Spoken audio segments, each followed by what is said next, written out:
Oke, ini adalah handphone yang value-nya lebih tinggi dibandingkan iPhone. Ini menurut gue ya, apalagi kalau bukan Poco X3 NFC yang ada di sebelah kiri. Yang sebelah kanan itu iPhone yang harga 2 juta, 3 juta cuy. Sengaja gue coba perbandingkan dengan iPhone yang harga lebih mahal dari handphone ini. Ini buat gambaran aja bahwa value yang ada di Poco ini jauh lebih oke, jauh lebih maknyus lah ketimbang si iPhone yang harganya literally bisa 2 kali lipat lebih mahal. Kalau kita bandingkan di harga yang sama, iPhone itu nggak ada apa-apanya. Lu bisa lihat sendiri, misalnya kita bandingkan di harga yang sama dengan Poco ini, iPhone 7 atau 7 Plus ya. Skor Antutunya dengan si Poco ini terpaut tidak terlalu beda jauh, tapi performanya beda jauh sekali karena performa baterainya jauh lebih jos. Lu bisa lihat sendiri iPhone 7 baterai mAh itu cuma 1900-an. Ya bisa dibilang kecil, kalau kita yang gede aja, yang gede performanya 7 Plus cuma 2900 mAh. Belum lagi iPhone rata-rata LCD gantian, belum lagi baterainya gantian, kapasitas mAh-nya kecil, jadi performa chipsetnya jelas di bawah si Poco ini dengan skor Antutu yang dimana sebenarnya nggak bisa jadi perbandingan atau patokan ya, karena ini Antutu V8. Tapi kalau kita bandingkan dengan skor Antutu si Poco ini, jelas ada sedikit peningkatan kalau kita lihat dari hardware yang ada di Poco ini. So dari harga yang sama aja, di harga-harga setara 1 juta, under 1,5 juta, gue bisa bilang bahwa Poco ini di atas kertas, Poco X3 NFC ini di atas kertas jauh lebih jos ketimbang iPhone dengan harga yang mirip dengan HP ini. Makanya HP ini gue bandingkan dengan harga yang 2 kali lipat lebih mahal dari si Poco ini. Salah satunya adalah si iPhone SE Gen kedua cuy. Nah kalau kita lihat dari desainnya mungkin bukan selera semua orang ya. Karena apa sih bentukan kameranya bulat kagak jadi ya kan. Terus ada arsiran-arsiran tulisan Poconya gede. Memang kalau lo gak suka desain gue gak bisa maksain ya. Cuman handphone ini kalau dipakai gue bisa jamin harga 1 jutaan menurut gue ini paling the best menurut gue. Gue bakal jelasin panjang lebar di video ini. Kalau kita bandingkan dengan HP-HP lain memang ada. Cuman di video kali ini kita bahasnya si Poco dulu. Kalau kita ngomongin soal desain kameranya, gue sebenarnya no comment juga sih. Kenapa desainnya harus begini? Tapi gue lebih suka desain model begini cuy. Ketimbang ala-ala boba yang ya modul kameranya kecil, sensor kameranya kecil, cuman gede bagian lensanya aja. Itu penipuan apa ya? Penipuan ilusi dari sebuah desain menurut gue. Oke, yang pertama kita bahas dari display dulu.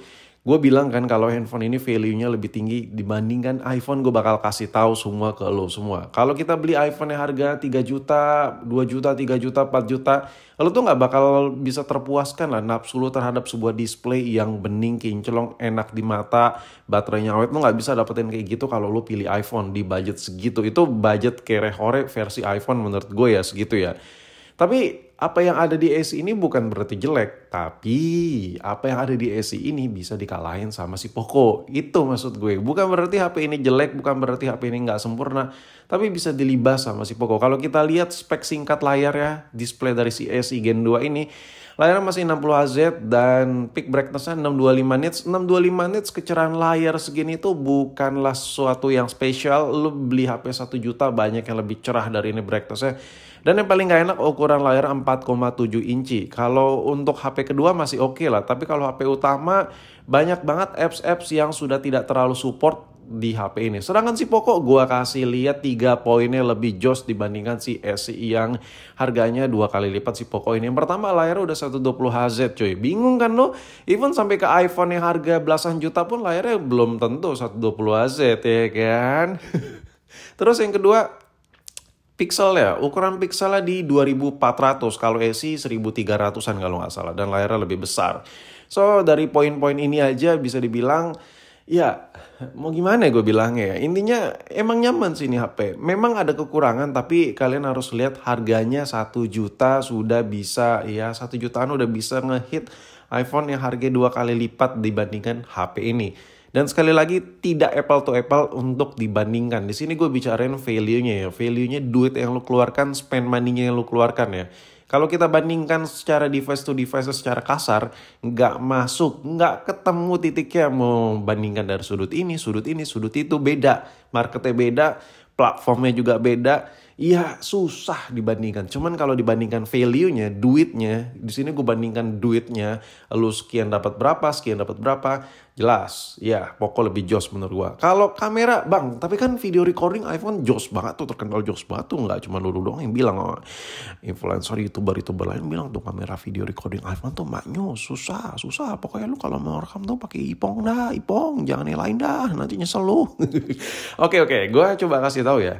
Memang hal kayak gitu tuh bisa dibilang benar ya, karena beberapa model Android yang gue review tuh kayak kurang gitu kalau dibandingkan video recordingnya dengan si iPhone, meskipun iPhone jadul sekalipun. Tapi di sini gue bakal kasih 2 poin aja, fitur dan sensornya. Di Poco X3 ini lebih besar sensornya ketimbang handphone Android lainnya yang kameranya berboba-boba. Jujur ya, gue harus berani bilang memang ini bukan kamera yang kayak Pixel. Tapi kalau lu tanya video recordingnya kayak gimana, makanya gue bilang tadi sensor sama feature sama sensor.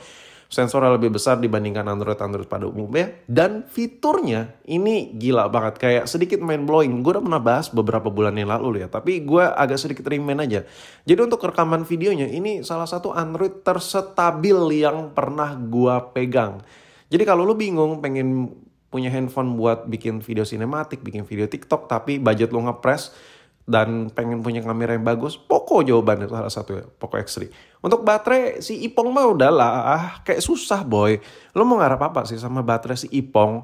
Jelas mending si Poco ini kemana-mana. Kapasitas baterai 5100 mAh. Kayak ya udahlah, kayak susah sih gue jelasin ya. Kapasitas baterai gue udah pernah coba make ya. Kalau pemakaian berat, HP ini bisa seharian tanpa ngecas. Kalau pemakaian yang so-so, cuman sesekali gue balas chat, sesekali gue scrolling, 2 hari baru ngecas cuy. Jadi kayak nggak ada alasan gitu. HP ini buat gue bully di harga sejutaan. Ini bukan berarti produk Poco ini bagus ya. Gue bagus-bagusin, enggak. Gue pernah bilang produk Poco tuh ada yang ampas, ada yang sampah menurut gue. Salah satunya Poco X6. Nah Poco X6 ini menurut gue ya, lo keluarin duit 2 juta, 3 juta, apalagi dulu hampir 4 juta. Kayak it's not really worth it anymore, ya kan? Kayak nggak ada yang worth it gitu sama HP ini. Mulai dari displaynya, banyak kok yang layar lain yang udah siluet-siluetnya bezelnya tipis ya. Gini loh, lu modal 3 juta itu too much gitu. Untuk beli sebuah Poco X6 ya performanya nggak dapet, kameranya juga nggak dapet. Yang lu beli di sini adalah desain, oke? Desain sebuah karakter HP yang berasa auranya ini loh, Android yang harga 3 juta 4 juta kayak gini loh rasanya. Lebih ke situ ya. Tapi itu dari sisi penonjolan di tampilan aja. Memang kalau bisa kita omongin ya, Poco X6 ini ganteng, keren, dipegang oke, dan banyak penonton gue yang setuju kok gue bilang gitu di video-video gue beberapa bulan silam ya. Gue bilang handphone ini ganteng, banyak yang setuju. Cuman kalau buat value-nya, no. Gue bisa bilang ini salah satu produk Poco yang kurang banget menurut gue. Gue lebih pro ke Poco X3. Makanya gue ada beberapa video tentang Poco ini, gue selalu bilang good ya. Keren.